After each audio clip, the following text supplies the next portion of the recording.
আসসালামু আলাইকুম। আমি শরীফুল ইসলাম বলতেছি। আজকে যে টপিক নিয়ে আলোচনা করব ওই টপিকটি হচ্ছে ডল স্টেটার। ডল স্টেটার করলে কি সুযোগ সুবিধা হবে আজকে তা জানতে পারবেন। ডল এর পূর্ণরূপ হইল direct online stature. Doll stature এটি একটি ম্যানুয়াল সুইচিং ডিভাইস। এটি অতিরিক্ত ওভারলোড থেকে প্রোটেকশন দেয়। এটি যখন বৈদ্যুতিক লাইন চলে যায় তখন নিজে বাজে অফ হয়ে যায়, আবার যখন বৈদ্যুতিক লাইন ফিরে আসে তখন এটি নিজে বাজে অন হতে পারে না, এটি অন্য কেউ সাহায্য নিতে হয়। এখন ডল স্টেট করতে কি কি প্রয়োজন আমাদের, যেমন একটি অন সুইচ, একটি অফ সুইচ, একটি ম্যাগনেটিক কন্ডাক্টর, একটি ওভারলোড রিলে।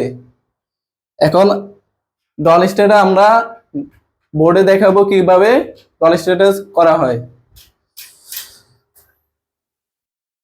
প্রথমে আমরা একটা সার্কিট ব্রেকার নিলাম, সিঙ্গেল সার্কিট ব্রেকার থেকে ওভারলোড রিলে 95 দিলাম, সিএন 90 দিয়ে বাইরে হয়ে যায়।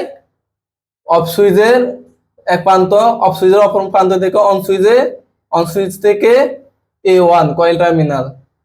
এখন আমরা ম্যাগনেটিক কন্ট্যাক্ট ধরে রাখার জন্য অফ সুইচ এবং অন সুইচের মাঝখান থেকে অ্যানো লেসিং করতে হবে, অ্যানো থেকে অপর প্রান্ত থেকে A1। দ্বিতীয়ত নিউট্রাল প্রান্তটা এখান থেকে নিউট্রাল প্রান্তটা ডাইরেক্ট A2 এ সরাসরি চলে যাইব। এখন আমরা পাওয়ার ডায়াগ্রামটা দেখব।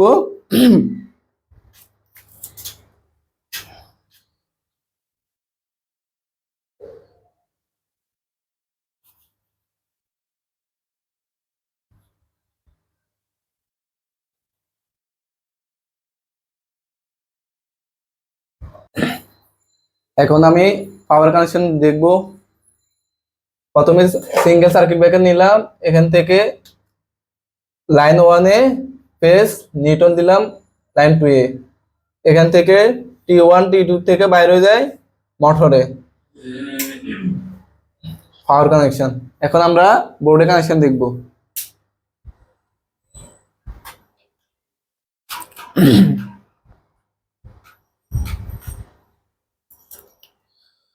প্রথমে আমরা একটা সার্কিট ব্রেকার পরিবর্তে টু পিন প্লাগ নিলাম। এখান থেকে মেন ফেজ থেকে একটা ওভারলোড রিলের 95 যাব এনসি, সিএন 90 থেকে বাইরে হয়ে যায় অফ সুইচে যাইব, অফ সুইচ থেকে অন সুইচের, অন সুইচ থেকে অপর মাথা A1 কয়েল টার্মিনাল A1। এখন আমরা অফ সুইচ আর অন সুইচের মাঝখান থেকে, অফ সুইচ এবং অন সুইচের মাঝখান থেকে লেসিং করার জন্য অ্যানোড দিতে হবে। অ্যানোড থেকে বাইরে হয়ে যায় A1 কয়েল টার্মিনাল। দ্বিতীয়ত নিউট্রালটা direct A2 coil terminal A2 এ। এখন আমরা পাওয়ার কানেকশন দেখব।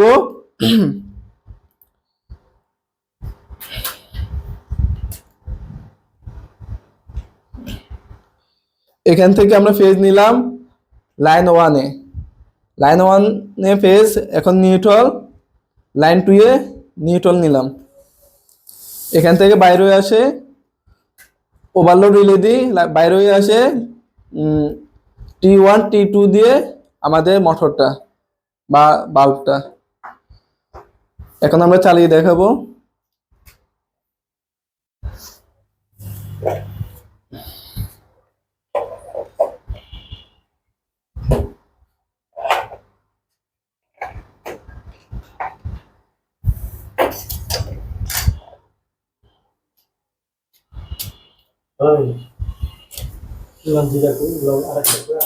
এ আমাদের অন হয়েছে। এখন আবার অফ সুইচ পুশ করলে অফ হয়ে যাবে।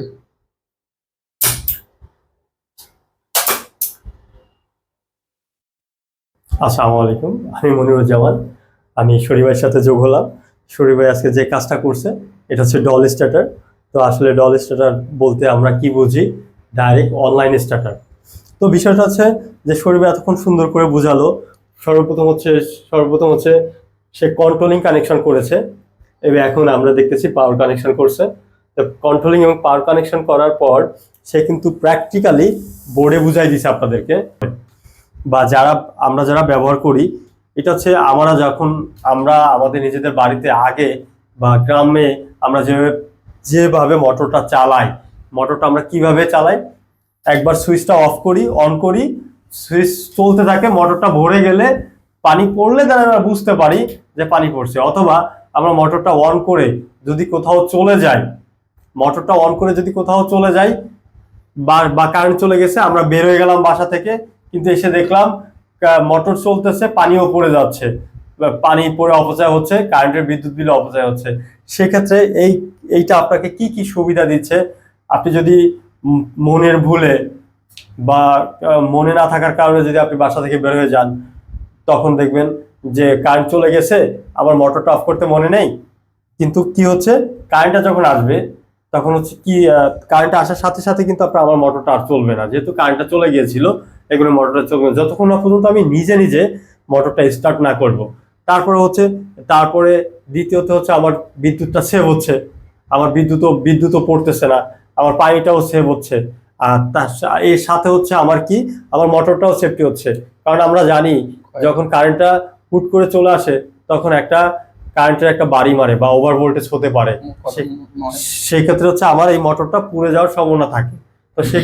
তো অবশ্যই আমার এদিকে খেয়াল রাখতে হবে। এটা আপনারা যখন বাসা বাড়িতে করবেন, এতে আপনি সবচেয়ে বেশি বেনিফিট হবেন। একটা দামি মোটরের, একটা দামি যেহেতু মোটরটা একটা দামি প্রোডাক্ট, আমরা বারবার চেঞ্জ করতে পারবো না। আমরা চেষ্টা করব একটু কিছু টাকা খরচ করে আমরা এই কানেকশনটা করে যদি নেই, এতে লাভবান, মানে ফাইনালি লাভবান কিন্তু আমরাই। তো আমরা চাই যে এইভাবে আপনারা বাসা বাড়িতে এই কানেকশন করেন এবং সবাই সেফটিতে থাকেন, বিদ্যুৎ বিল বাঁচুক, পানির বিল বাঁচুক, এইগুলোই আমরা এই কানেকশনটা শেষ করছি। সবাইকে সুস্থতা কামনা করে বিদায় নিচ্ছি। আসসালামু আলাইকুম।